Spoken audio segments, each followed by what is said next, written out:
하는 이유와 그 해야 하는 이유, 자사수 소각을 왜 해야 될까요? 여러분들? 아니, 자사수 소각을 왜 합니까? 유통 주식수를 줄이는 거다. 맞아요. 유통 주식수를 줄이면 어떻게 되죠? 그죠? 잘 모를 때는 어떻게 하기로 했어요, 제가?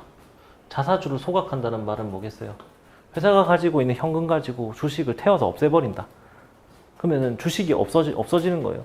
유통되는 주식수가 100만 주에서 10만 주를 빼버리면 90만 주가 돼서 10%가 줄어들잖아요. 그럼 이론적으로 어떻게 되겠습니까? 그죠? 보세요. 주식수가 줄어들면은 이 earning per share가 EPS가 올라가게 되겠죠. EPS를 높이는 방법은 여기서 보면 변수가 두 개잖아요. 어떻게 해야 됩니까?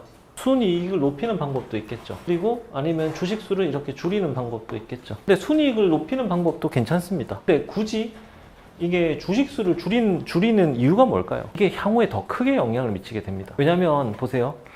이게 주식 숫자가 줄어들면 순이익이 높아졌을 때 그 효과가 훨씬 더 크게 나타나거든요. 그러면 주주 입장에서 어떻습니까? 주주의 입장에서 바라보는 거는 두 개입니다. 주주 입장에서는 뭘 바라봅니까? 한 세 가지 정도죠. 배당 차이. 보통주의 경우에는 의결권이죠. 근데 의결권 같은 경우는 사실 뭐 소액이기 때문에 그 뭐 미미하게 될 겁니다. 그러면은 주주들이 원하는 건 뭐예요? 이거죠, 이거. 시세 차익이 발생하려면 어떻게 해야 되겠어요? 이거는 굉장히 스테이블한 거고, 시세 차익이 생기려면 어떻게 해야 되겠어요? 주가가 오르려면 어떻게 해야 되겠어요? 많이 사는 방법도 있고, 또 EPS를 높이면 되겠죠. EPS를 높이면 되잖아요. 그 EPS를 높이는 가장 확실한 방법은 뭐다? 이거죠.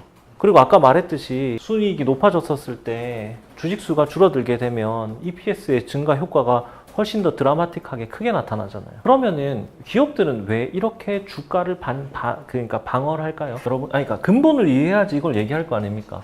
조달 파트라고 했죠? 그죠? 이거는 자기 자본이고 타인 자본이죠. 그러면 여기서 어떻게 합니까? 타인 자본으로 은행에서 대출 받을 수 있겠죠. 이거는 뭐예요? 간접 금융, 은행을 통해서, 그죠? 요거 말고 채권 발행, 뭐 이런 것들로 발행할 수도 있습니다. 그 다음에 그리고 우리는 이걸 다 모아가지고 어떻게 합니까? 조달을 하고 나서 조달 비용을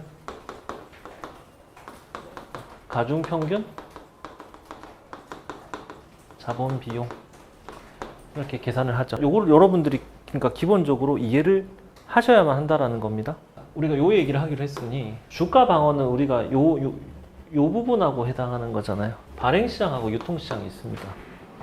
발행시장이라고 하는 거는 처음에 기업 공개를 하는 IPO가 있어요. 그 다음에 그 이후에 구속적으로 하는 게 뭡니까? 상증자 이런 것도 있고, 아니면은 CB나 뭐 BW 뭐 아니면 뭐 EB 뭐 이런 것들도 있겠죠.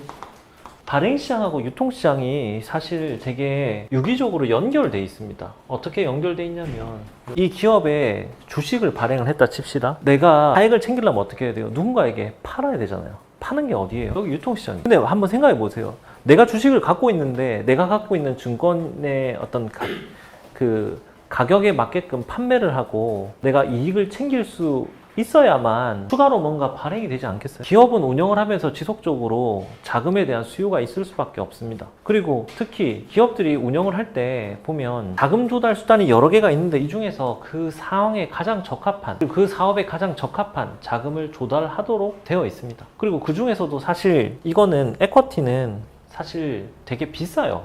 왜 비싸냐면 배당을 줘야 되잖아요. 이익을 쉐어를 해야 되잖아요. 그럼에도 불구하고 그러면 왜 이렇게 유상증자나 에쿼티를 발행을 하느냐? 왜 그렇겠어요? 왜 기업들은 유상증자를 할까요? 사업의 성격이 다른 겁니다. 예를 들어 내가 리스크가 하나도 없고 충분히 내가 돈을 땡긴 다음에 이자만 주면 되는 리스크가 없는 사업이면은 회사 입장에서는 어떻게 하고 싶겠어요? 회사 입장에서 어떻게 하고 싶겠어요? 일반적으로 빌리고 싶겠죠? 근데 이게 여의치 않거나 사업에 리스크가 좀 있을 때는 어떻게 하겠어요? 에쿼티를 통해 가지고 조달을 하게 되는 거거든요. 이 투자자들에게 굉장히 시그널을 줘야 돼요.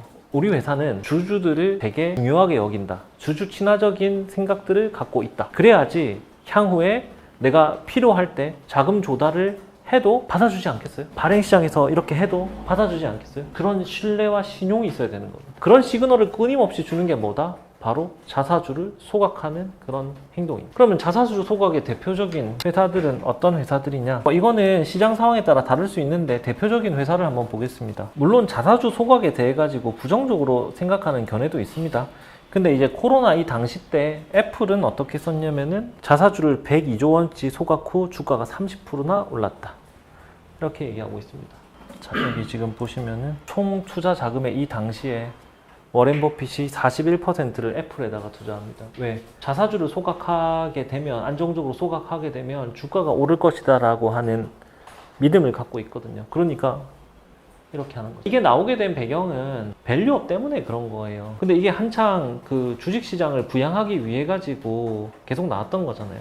근데 이것도 사실 굉장히 좀 정치적인 거긴 하거든요. 원래 큰 선거를 앞두고 원래 시장을 좀 부양하려고 하는 게 그냥 거의 국룰이라고 보시면 될 것 같습니다. 그러니까 어떻게 해요? 각종 세금 같은 것들을 깎아주고, 그죠? 세금 매기려고 했던 것들을 없애고, 그리고 주가를 부양하고, 시장을 좀 긍정적으로 만들고, 부동산 시장 같은 경우도 폭락하지 않게, 꺼트리지 않게끔 계속 해왔던 거잖아요. 이 개념하고 같이 섞어가지고 이해하시면 되겠다라는 겁니다.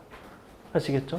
자, 그럼 다시 돌아가서, 자, 그러면 은행권의 영향은 어떻게 되겠습니까? 여기서 사실 1번, 2번이 묶이는 건데 은행권에는 어떤 영향이 미치겠어요? 근데 아마 여러분이 봤던 기사에도 은행권에 어떤 영향인지 이런 것들에 대해 가지고는 별로 안 달았을 거예요. 근데 이걸 한번 생각을 해보셔야 된다. 이슈가 은행에 어떤 영향을 미칠 것이고 은행은 어떻게 대응해야 되는가.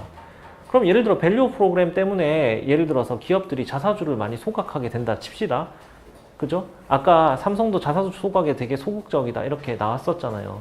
그러면은 정부의 어떤 기조에 따라 가지고 자사주 소각이 늘어난다. 그래서 밸류 프로그램이 잘 작동이 된다. 그러면 어떻게 되겠어요? 머니 무브가 일어나겠죠. 안전자산에서 위험자산으로. 그러면은 은행에 들어올 만한 예금이라든지 이 자금들이 시장으로 흘러 들어가게 되겠죠. 은행 입장에서는 어떻게 해야 되겠어요? 예금이 빠지게 되는 이슈가 생길 수 있겠죠. 그러면 은행 입장에서도 그걸 가만히 볼 수는 없겠죠. 그래서 어떻게 해야 되겠어요? 비이자 수익을 창출하기 위해 가지고 투자 관련된 라인업들을 좀 강화해야 되겠죠. 근데 그 사이에 여러 가지 ELS 사태도 있었고 하다 보니까 투자자들의 많은 신뢰를 좀 잃었었잖아요. 그거를 강화하기 위한 뭐 사후 관리라든지, 그죠? 아니면은 안정적으로 퇴직연금 시장을 받쳐가지고 그 자금이 꾸준히 들어오게끔 한다거나 이런 방식으로 전개를 하는 게 맞겠죠. 그죠? 자, 그러면 이 큰 흐름을 알지 못하면은 이거에 대해서 대응하기 힘들 거다라는 겁니다. 아시겠죠? 자, 이런 방식으로 여러분들이 이해를 하셔야 되는 거예요. 근데 큰 흐름은 우리는 지금 은행에 지원하는 거기 때문에 요거를 지금 이해하는 겁니다. 왜냐면 요거하고 요거는 어떻게 보면 경쟁 관계를 맺고 있잖아요. 안 그래요? 기업 입장에서는 이렇게 해도 되고 이렇게 해도 되는 거잖아요. 원래 보세요. 대기업들 같은 경우 특히 어땠습니까? 대기업 같은 경우 보통 회사채를 발행을 합니다. 근데 회사채를 요즘 발행하기가 좀 힘들어요. 왜 회사채를 발행하기 힘드냐? 경기가 많이 안 좋거든요. 그러다 보니까 또 금리도 높아졌죠. 그러면은 은행에서 돈 빌리는 거 대비해가지고 이 회사채를 발행하는 거에 대한 메리트가 없어요. 왜냐하면 이들의 신용도가 과거 같지 않거든. 왜냐하면 이것도 똑같아요. 기본적으로 기준 금리에다가 스프레드, 그러니까 마진, 위험에 따르는 프리미엄을 더하는 구조로 금리가 결정이 되는데 지금 금리가 자체 신용도로 발행하는 회사채의 금리가 너무 높다는 거예요. 그러다 보니까 안 되겠다 해서 이제 은행으로 몰리게 되는 거죠. 왔다 갔다 한다니까요. 정답이 없어요. 상황에 따라 다른 거지. 얘네들의 어떤 지금 상황에 따라서 가장 유리한 걸 선택하는 거다라고 보시면 될 것 같습니다. 여러분은 이걸 보고 어떤 게 문제로 나올 거라고 생각하세요? 그런 거 생각해 본 적 없습니까?